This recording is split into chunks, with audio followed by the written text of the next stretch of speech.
নমস্কার বন্ধুরা, দেখুন প্রত্যেকটি সরকারি চাকরির পরীক্ষায় 15 থেকে 20 নম্বর প্রায় রিজনিং থেকে আসে। তো এই টাইপের রিজনিং যা দেখা মাত্রই আপনি উত্তর করে দিতে পারবেন। তো দেখুন বন্ধুরা, যত প্র্যাকটিস করবেন তত এই টাইপের রিজনিং আপনার জ্ঞান হবে। তো কথা না বাড়িয়ে আজকের প্রথম প্রশ্ন কি বলেছে, যে ধনী ইস্টু গরিব, চালাক ইস্টু প্রশ্ন। অর্থাৎ এই ধনী আর গরিব যেভাবে সম্পর্কিত, চালাকের সাথে নিচের কোনটি সম্পর্কিত? বন্ধুরা, ধনীর বিপরীত হচ্ছে গরিব, তাহলে চালাকের বিপরীত কি? বোকা। অপশন নম্বর সি হচ্ছে উত্তর। ঠিক আছে, ঠিক একই রকম কোশ্চেন 2 নম্বর কি বলেছে, গরু ইস্টু বাছুর, মানুষ ইস্টু কি? অর্থাৎ গরুর সাথে বাছুর যেভাবে সম্পর্কিত, মানুষের সাথে নিচের কোন অপশনটি সম্পর্কিত?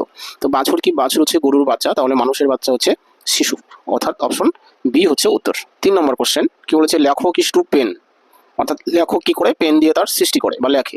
ঠিক ছুতোর কি করে? করাত দিয়ে তার কাজের সৃষ্টি করে, অর্থাৎ অপশন সি হচ্ছে উত্তর। 4 নম্বর কোশ্চেন, চেয়ার ইস্টু উপবেশন, তাহলে ড্যাশ ইস্টু শয়ন, অর্থাৎ চেয়ারে আমরা কি করি? বসি বা উপবেশন করি, তাহলে শয়ন করি অর্থাৎ ঘুমাই। কোথায় ঘুমাই আমরা? বেড বা বিছানায় ঘুমাই, অর্থাৎ অপশন সি হচ্ছে উত্তর। তো 5 নম্বর কোশ্চেন, কয়লা ইস্টু প্রশ্ন চিহ্ন রক্ত ইস্টু লাল, অর্থাৎ রক্তের সাথে লাল কি সম্পর্ক? যে রক্তের রং হচ্ছে লাল, তাহলে কয়লার রং কি বন্ধুরা? কয়লার রং হচ্ছে কালো, অপশন বি হচ্ছে উত্তর। ঠিক আছে, লাস্ট কোশ্চেন 6 নম্বর, 4 ইস্টু 16, তাহলে 5 ইস্টু কি? অর্থাৎ 4 যেভাবে 16 সাথে সম্পর্কিত, 5 ঠিক একইভাবে কার সাথে সম্পর্কিত?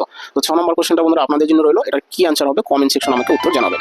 আর ক্লাসটি ভালো লাগলে লাইক শেয়ার কমেন্ট করবেন, নতুন বন্ধুরা চ্যানেলটি সাবস্ক্রাইব করবেন। রাখছি তাহলে, থ্যাংক ইউ।